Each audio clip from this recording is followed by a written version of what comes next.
Assalamualaikum warahmatullahi wabarakatuh. Kita lanjut ke materi selanjutnya, yaitu tentang teori peluang ya.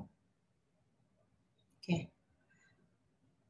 Teori peluang ini sudah kalian dapat sepertinya di bangku SMA ya. Ini kita mengingat kembali tentang teori peluang ini. Jadi teori peluang ini merupakan suatu ukuran yang menunjukkan tingkat keyakinan atas terjadinya suatu persoalan atau merupakan frekuensi relatif yang berhubungan dengan kejadian yang diharapkan terjadi.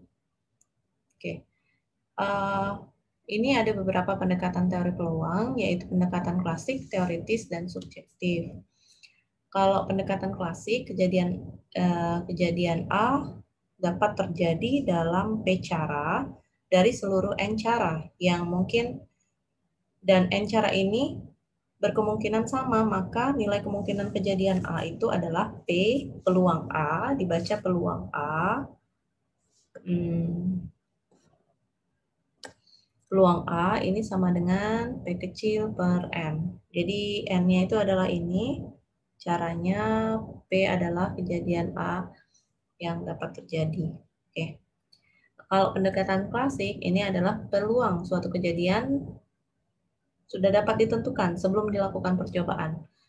Jadi berapa besarnya peluang suatu kejadian didasarkan pada pemikiran logis tanpa percobaan. Jadi kalau yang biasa tadi dengan percobaan, kalau yang ini tanpa percobaan. Jadi misal peluang munculnya angka 1 dalam suatu percobaan pelemparan dadu adalah 1/6. Karena sisi dadu itu sendiri ada 6 sisi. Jadi angka satunya hanya ada 1 di dadu, jadi 1/6 peluangnya. Oke. Nah, sedangkan pendekatan teoritis ini proporsi waktu terjadi suatu kejadian dalam jangka panjang jika kondisi stabil. Jadi frekuensi relatif dari seluruh peristiwa dalam sejumlah besar percobaan. Ini besarnya peluang ditentukan melalui percobaan atau pendekatan empirik. Nah, sekarang ini kejadian dan himpunan. Jadi misal ada pelemparan 2 mata uang logam. Jadi ada kemungkinan. Jadi ini tampak muka atau depan, ini uang logam. Dan ini uang logamnya yang tampak belakang. Kita simbolkan dengan B. Jadi ada 4 kemungkinan. Jadi kalau dia dilemparkan. Jadi ada yang tampak muka, kemudian muka dan belakang dan muka dan belakang. Jadi ini 4 kemungkinan hasil ini dinamakan ruang contoh. Jadi ini namanya ruang contoh atau ruang kemungkinan. Yang dalam statistika disebut populasi. Jadi populasinya itu. Salah satu kemungkinan, misal salah satunya saja saya contohkan ini MM. Dalam ruang contoh tersebut dinamakan titik contoh. Jadi kalau satu kemungkinan kita bisa sebut titik contoh. Pada teori himpunan, ruang contoh ini disebut himpunan semesta atau universal set.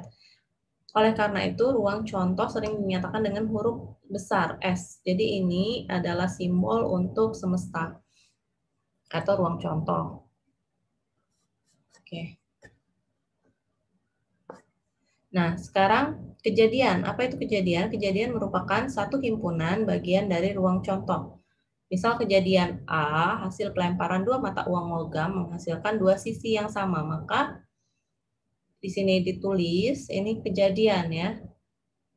A, 2 sisinya berarti tampak muka, kemudian tampak belakang. Jadi nilai peluangnya bisa kita tulis seperti ini simbolnya. PA, peluang A. Peluang A, jadi lebih besar sama dengan 0 atau lebih kecil sama dengan 1. Oke. Nah, yang ini adalah kejadian sederhana dan majemuk. Jadi ada kejadian sederhana namanya kejadian majemuk. Kejadian sederhana apa? Kejadian sederhana adalah apabila suatu kejadian yang hanya terdiri dari satu titik contoh. Tadi kan titik contoh udah saya jelaskan kan. Jadi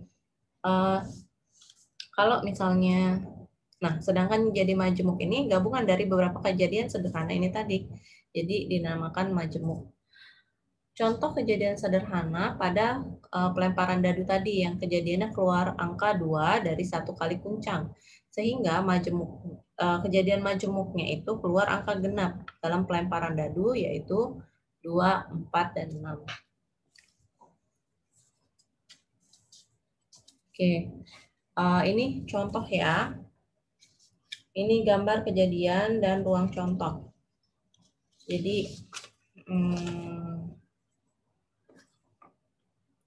ruang contoh 0 adalah himpunan ruang kosong yang tidak mengandung satupun anggota. Ini lambangnya ya, 0 garis seperti ini. Ini sudah pernah dibahas ya di SMA. Oke. Perhatikan ada 3 lingkaran di sini dalam ruangan. S ini adalah semesta. Jadi ada 3 lingkaran, itu B, A, kemudian C. Jadi yang pertama adalah A, kelompok A adalah mahasiswa Fakultas Pertanian yang tingginya minimal. Jadi minimal 1,7 meter. Jadi tingginya kalau minimal itu berapa? Berarti paling kecil. Artinya di atas 1,7 meter. Kemudian B, mahasiswa FE yang menjadi pemain basket. Jadi B, jadi orang yang tingginya 1,7 meter itu nggak semuanya jadi pemain basket. Jadi ada di lingkup B itu ada yang menjadi pemain basket. Sedangkan kelompok C itu adalah mahasiswa Fakultas Pertanian yang bermain sepak bola. Jadi kemungkinan dia bermain sepak bola, tapi kemungkinan ada yang tingginya mencapai 1,7 meter. Oke, kita lanjut. Oke, ini untuk konsep-konsep dasar dan dalil probabilitas kita bisa lihat. Jadi ini ada irisan kejadian. Gimana sih namanya irisan kejadian itu? Jadi irisan kejadian adalah kejadian yang mengandung semua unsur persekutuan kejadian A dan B. Ditulisnya seperti ini. Jadi kalau simbolnya seperti ini udah kita pelajarin ya. Simbolnya seperti ini adalah gabungan.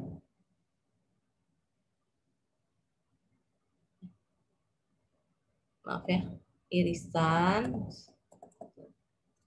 Ini adalah irisan. Dan ini ya, ini adalah irisan, bacanya A irisan B. Sedangkan gambar seperti ini adalah gabungan.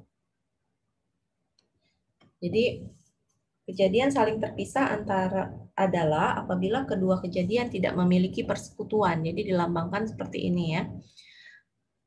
Tidak memiliki persekutuan. Jadi dilambangkan dengan 0 dicoret ini. Jadi A irisan B itu tidak memiliki persekutuan. Kemudian perpaduan dua kejadian adalah kejadian yang mencakup semua unsur pada dua kejadian tersebut, dilambangkan dengan A ini adalah gabungan B.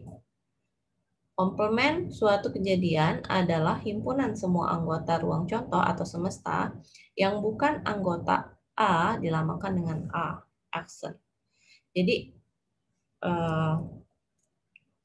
di sini jadi dalam semesta itu nanti ada anggota A, tapi kalau ada A aksen itu tandanya dia bukan anggota A.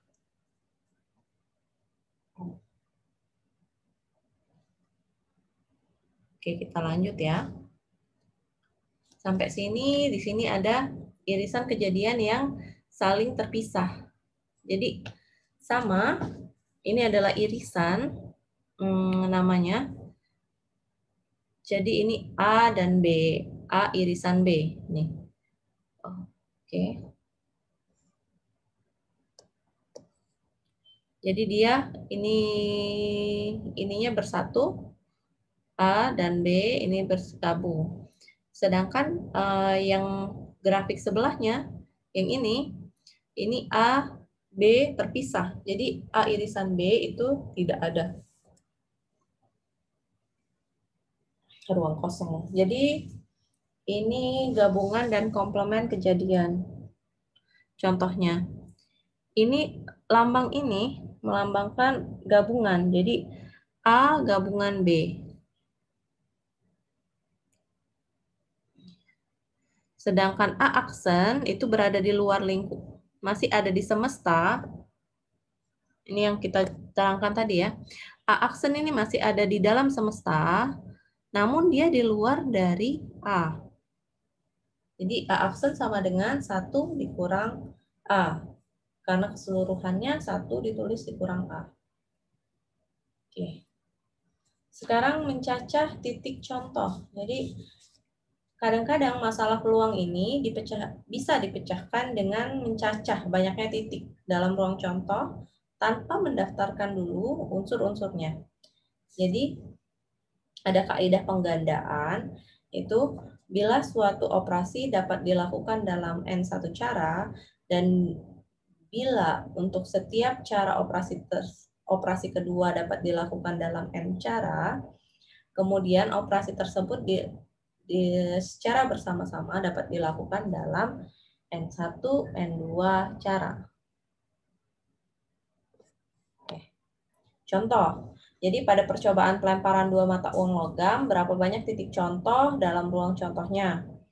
Jadi uang logam pertama dapat muncul 2 cara untuk masing-masing 2 cara. Jadi untuk uang logam kan ada 2 sisi nih, jadi ya dapat muncul dengan 2 cara. Jadi untuk masing-masing kedua cara tersebut, uang kedua dapat muncul 2 cara juga, bisa tampak muka dan tampak belakang. Jadi peluang kejadian yang muncul itu bisa kita buat 2 kali 2 sama dengan 4. Jadi ada 4 kemungkinan yang akan muncul. 1 muka-muka, 2 muka belakang, 3 belakang muka, dan 4 belakang-belakang. Oke, di sini ada kaidah penggandaan umum. Jadi bila suatu operasi dapat dilakukan dalam N1 cara, dan bila setiap cara tersebut operasi kedua dapat dilakukan N2 cara, bila untuk setiap pasangan kedua cara, pertama operasi ketiga dapat dilakukan dengan N3 cara, dan demikian seterusnya. Jadi kalau tadi N1, N2, ini N1, N2, N3. Jadi ada 3 produk diambil secara acak. Oke. Sebagai sampel untuk mengecek apakah cacat atau tidak cacat. Jadi ada 3 sampel yang diambil secara acak ya. Produksi kedua dan ketiga juga masing-masing 2 cara, cacat dan tidak cacat. Jadi berarti seluruh kemungkinan ada 2. Yang pertama 2 kali 2. Jadi 2 kali 2 4. 4 kali 2 8. Berarti ada 8 kemungkinan. Pasti kalian ingat ini menghitung ini.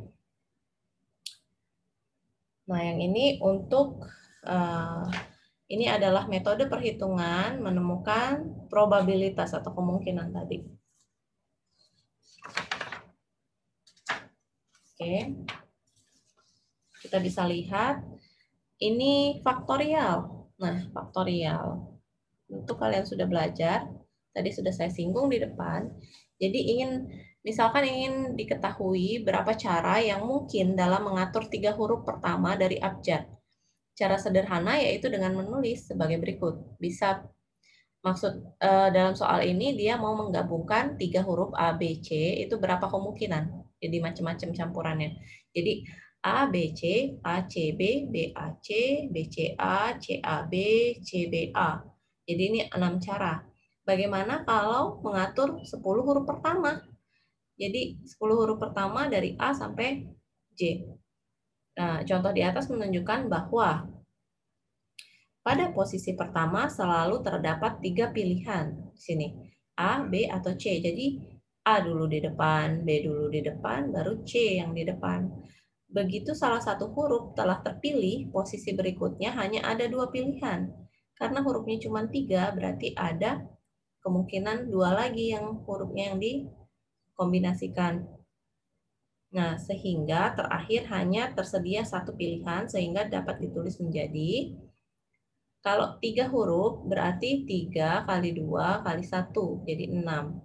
Jadi untuk 10 huruf abjad pertama, dari 10 kali 9 kali 8 kali 7, 6, 5, 4, 3, 2, 1, ini dikalikan semua, berarti akan ada 3.628.800 kali percobaan. Jadi dalam matematika perkalian semua bilangan positif yang terurut yang berakhir dengan 1 dinamakan faktorial. Jadi faktorial ditambahkan dengan tanda seru seperti ini ya.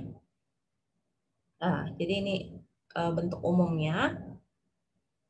Jadi N, kalau kalian udah baca-baca dari awal atau nyimak penjelasan saya, maka tahu yang saya omongin ini pasti faktorial. Faktorial apa? Ini rumus faktorial. Itu masih ingat ya? Oke, kita lanjut. Ini permutasi. Jadi namanya permutasi. Permutasi adalah perhitungan kemungkinan jika objek yang tersedia tidak semuanya dipilih. Jadi kalau tadi kan kita kemungkinan dipilih, tapi ini permutasi ada yang tidak dipilih. Jadi misalkan dari 10 huruf pertama tadi dalam abjad muncul bermacam-macam kelompok seperti ABC, CBE, ABHIJ, LADCE, CI, dan sebagainya. Nah, ini terdapat macam-macam kelompok ya, tidak kayak seperti yang sebelumnya tadi. Jadi, setiap susunan huruf tersebut adalah permutasi namanya, yaitu suatu kumpulan objek-objek yang dibedakan menurut item-item yang dimasukkan urutan dan diurutannya. Ada beberapa cara yang mungkin dalam mengatur 4 huruf dari 6 huruf pertama dalam abjad. Posisi 1 tersedia 6 pilihan, yang ini. Posisi 2 tersedia 5 pilihan, posisi 3 tersedia 4 pilihan, dan posisi 4 tersedia 3 pilihan. Jadi kita kalikan, maka 6 kali 5 kali 4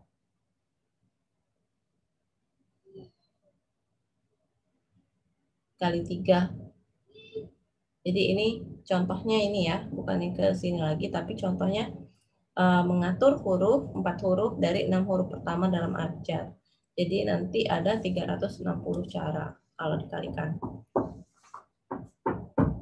Oke, ini menghitung banyaknya permutasi akibat pengambilan R benda dari N benda yang berada di berbeda arah. Jadi ini rumusnya, ada berapa banyak susunan yang dapat dibentuk. Jadi ingat ya, ini N faktorial dibagi 4 dikurang 2 faktorial. Oke, ini rumusnya bisa kalian lihat sendiri. Banyaknya permutasi yang berbeda dari N benda yang N1 diantaranya berjenis pertama, N2 berjenis kedua, dan NK adalah berjenis K. Jadi ini contohnya nih. Dalam berapa carakah kata statistika dapat dipermutasikan? Jadi kata statistika ini terdiri dari 10 huruf. Jadi ada 2 huruf S, 3 huruf T, 2 huruf I, kemudian 2 huruf A, dan 1 huruf K. Jadi cara menghitungnya gimana? Ini kan 10 huruf, masukkan ke sini. Nah, di sini ada 10 faktorial dibagi 2 faktorial, 3 faktorial, 2 faktorial, 2 faktorial, dan 1 faktorial.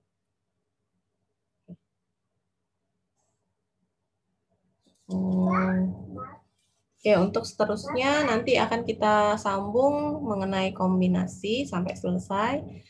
Sekian dulu materi yang sekarang ini. Terima kasih. Wassalamualaikum warahmatullahi wabarakatuh.